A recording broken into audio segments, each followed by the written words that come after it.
माननीय मंत्री सौरभ भारद्वाज जी। अध्यक्षा महोदय, आज इस चर्चा में शामिल होने का आपने मुझे मौका दिया। संजीव भाई ने बहुत अच्छी शुरुआत की और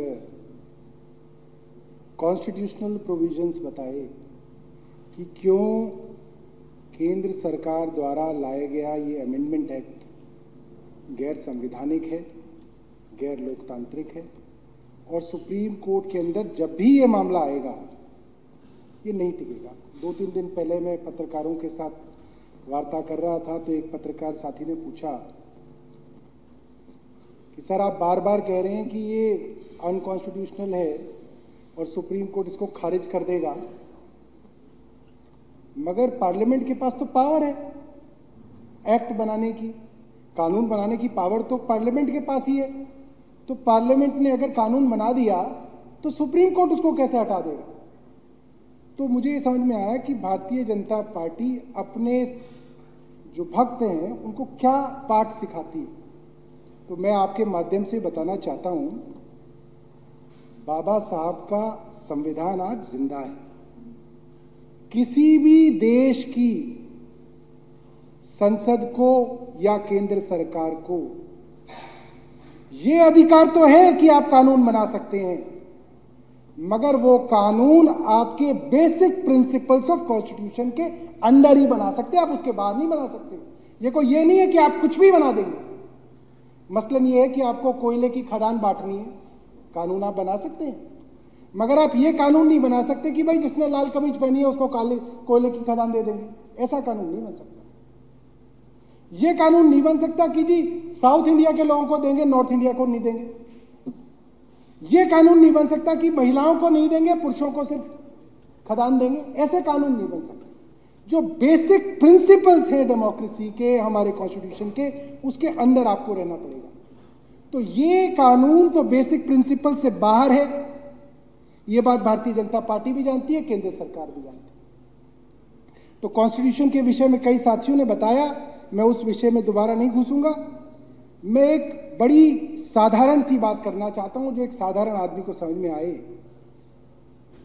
कि क्या कारण है केंद्र सरकार इस तरीके से आमादा है। सारी लोक लज्जा, नैतिकता, शर्म, लिहाज सब छोड़ दिया। जिस दिन सुप्रीम कोर्ट की छुट्टी हुई उसी दिन रातों रात ऑर्डिनेंस ले आए। ऐसा क्या हो गया?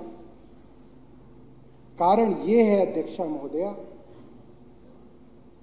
भारतीय जनता पार्टी ये बात मान चुकी है कि वो दिल्ली में कभी भी अपनी सरकार नहीं बना सकते। ये बात वो मान चुकी है। उनकी सरकार यहां नहीं बन सकती, उनको मालूम है। इसलिए अब वो सारी काम किए जाएंगे कि यहां पे बिना सरकार चलाए ही किसी तरीके से दिल्ली वालों को परेशान किया जाए, दिल्ली वालों के काम रोके जाएं। कल पिटीशंस कमेटी की कुछ रिपोर्ट्स के बारे में चर्चा हो रही थी और रिपोर्ट्स में लिखा है अध्यक्षा महोदया, आप सोचिए, आप राजनीति में क्यों आते हैं? आप राजनीति में इसलिए आते हैं आप गरीबों की मदद कर सकें, बेसहारा लोगों की आप पेंशन लगवा सकें, कोई बीमार हो तो उसको आप अस्पताल में उसका इलाज करवा सकें, कोई गरीब हो उसके पास पैसे ना हो तो मुफ्त में उसका टेस्ट करवा सकें। इसीलिए तो आप राजनीति में आते हैं। यही काम है आपका राजनीति में आके, वरना आप क्या कर सकते हैं? और ये जो नए नए कानून लाए गए हैं, जो 2015 में लाए गए, 2020 में लाया गया, फिर 2023 के अंदर लाया गया ऑर्डिनेंस, फिर 2023 में दोबारा कानून लाया गया, उसका मकसद क्या है? उसका मकसद अध्यक्षा महोदया सिर्फ ये है कि दिल्ली के गरीब आम लोगों को परेशान करना, उनकी जिंदगी को हराम करना। आप सोचिए अध्यक्षा महोदय, मैं जब विधायक था, अपनी विधानसभा के कार्यालय में बैठता था तो एक औरत मेरे पास हर हफ्ते आती थी और वो कहती थी, वो डीडीए फ्लैट्स कालका जी से आती थी, शायद 13 नंबर ब्लॉक या 11 नंबर ब्लॉक से, और वो आके यही कहती थी कि बेटा मेरी और मेरे पति की पेंशन 3 महीने से रुकी हुई, 3 महीने से उसके और उसकी पति की पेंशन मिला लो तो 5,000 रुपये महीने का उसका रुका हुआ है। मैंने कहा जी पति क्यों नहीं आते आपके, आप क्यों आती हो? कह रहे बेटा उनको कैंसर है, वो बीमार है, चल भी नहीं सकते, अस्पताल में मुफ्त इलाज हो रहा है, मगर अस्पताल में डॉक्टर को दिखाने के लिए ऑटो लेना पड़ता है। ऑटो में आने जाने में 200 रुपये लगते हैं। 200 रुपये नहीं है मेरे पास। दवाई लेने का टाइम हो गया, डॉक्टर के पास जाने का टाइम हो गया, मेरे पास 200 रुपये नहीं है, मैं कैसे ऑटो लेके जाऊं? और रोती थी आके। और इस तरीके का एक नहीं था कोई, इस तरीके के लाखों लोग दिल्ली में थे जिनकी पेंशन पिछले साल 3 महीने के लिए रोकी गई। जून में मुझे लगता है कि पेंशन दी गई, जुलाई, अगस्त, सितंबर के अंदर ये पेंशन रोकी गई, अक्टूबर के अंदर ये मामला हमारे पास आया। क्यों पेंशन नहीं दी जा रही? फाइनेंस ने ऑब्जेक्शन लगा दी। क्यों ऑब्जेक्शन लगा दिए? अध्यक्ष महोदय, हम सुन के हैरान हो गए कि क्या बात है। कहते हैं कि जी जो शुरू में पेंशन का जो स्कीम बनी थी उसके हिसाब से डिस्ट्रिक्ट ऑफिसेज जो थे उनको पेंशन डिस्पर्स करनी थी, और इस बार जब फाइनेंस के अंदर फाइल गई तो फाइनेंस ने कहा ये क्या कर रहे हो तुम? डिस्ट्रिक्ट ऑफिस पेंशन देंगे, सेंट्रल ऑफिस पेंशन कैसे देगा? डिस्ट्रिक्ट ऑफिस पेंशन देंगे। और डिस्ट्रिक्ट ऑफिसेज को कहा गया कि तुम पेंशन दो। उन्होंने वापस चिट्ठी लिखी कि जी हमारे पास ना इंफ्रास्ट्रक्चर है, हमारे पास ना ऑपरेटर है, हमारे पास ना क्लरिकल स्टाफ है, हम कैसे दें? और ये फाइल आगे पीछे होते होते 3 महीने गुजर गए अध्यक्ष महोदय, और गरीब लोगों को पेंशन दी नहीं गई। फिर आई बात, एक और पिटीशन लगा था अस्पतालों के अंदर ओपीडी काउंटर से। ओपीडी काउंटर एक ऐसी जगह होती है जहां पे सबसे पहले कोई गरीब बीमार आदमी वहां जाता है, अपना एक ओपीडी का पर्चा बनवाता है और फिर वो अस्पताल के अंदर डॉक्टर के पास जाता है। हमें पता चला कि अस्पतालों के अंदर जितने भी ओपीडी काउंटर हैं उनके अंदर जो डेटा एंट्री ऑपरेटर है उनकी अचानक नौकरी खत्म कर दी गई, घर जाओ। पता किया भाई ऐसा क्या हो गया? पता चला फाइनेंस डिपार्टमेंट ने एक ऑब्जेक्शन लगा दिया है कि भाई आप इतने सालों से जो डेटा एंट्री ऑपरेटर लगा रहे हो इसकी आपने एक एआर स्टडी तो कराई नहीं है, और क्योंकि आपने एआर स्टडी नहीं कराई है इसलिए सबको निकाल दिया गया, ताकि जब तक एआर स्टडी नहीं होगी तब तक अस्पतालों के अंदर ओपीडी काउंटर के ऊपर बैठने वाला कोई नहीं होगा। स्वीपर बैठा हुआ है ओपीडी काउंटर पे, उसको क्या पता ऑप्थेल्मोलॉजिस्ट के पास भेजना है या डेंटिस्ट के पास भेजना है, उसको क्या पता? गायनेकोलॉजिस्ट के पास भेजना है या बच्चों के डॉक्टर के पास भेजना है, उसको कुछ नहीं पता। आपने अफरा तफरी मचा दी।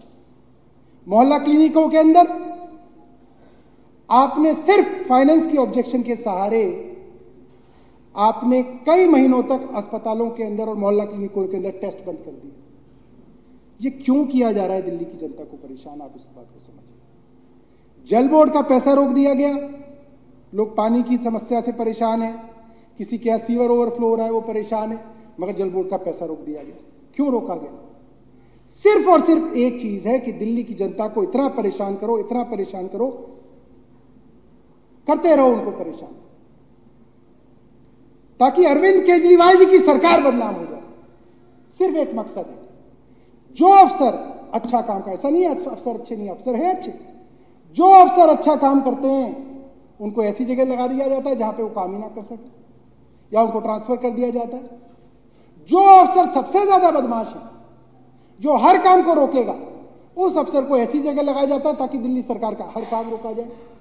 हर चीज के ऊपर, फाइल के ऊपर कोई ऐसी बात लिख दी जाए कि वो कई महीनों तक फाइल घूमती रहे, उसका नंबर ही ना आए काम होने का। मैं अध्यक्ष महोदय एक बात बताना चाहता हूं,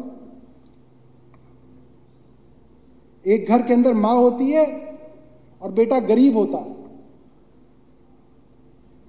मगर मां बेटे से प्यार करती है, इसीलिए मां उसके साथ रहती है, इसलिए नहीं रहती कि मां को वो सहूलियत दे रहा है।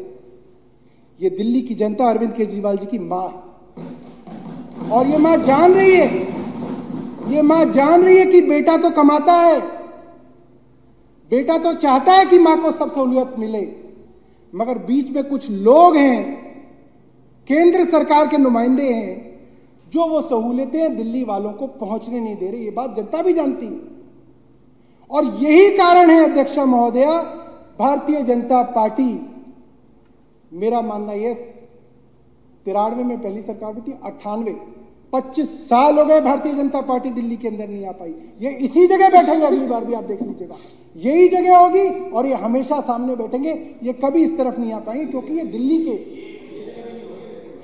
दिल्ली की जनता को सताते हैं। इन्होंने 2013 में ये करने की कोशिश की, इन्होंने 2015 में एक कोशिश की, इन्होंने 2020 में एक कोशिश की, और दिल्ली की जनता जानती है कि इनकी नीयत खराब है। ये लोग दिल्ली की जनता को परेशान करने वाले लोग हैं।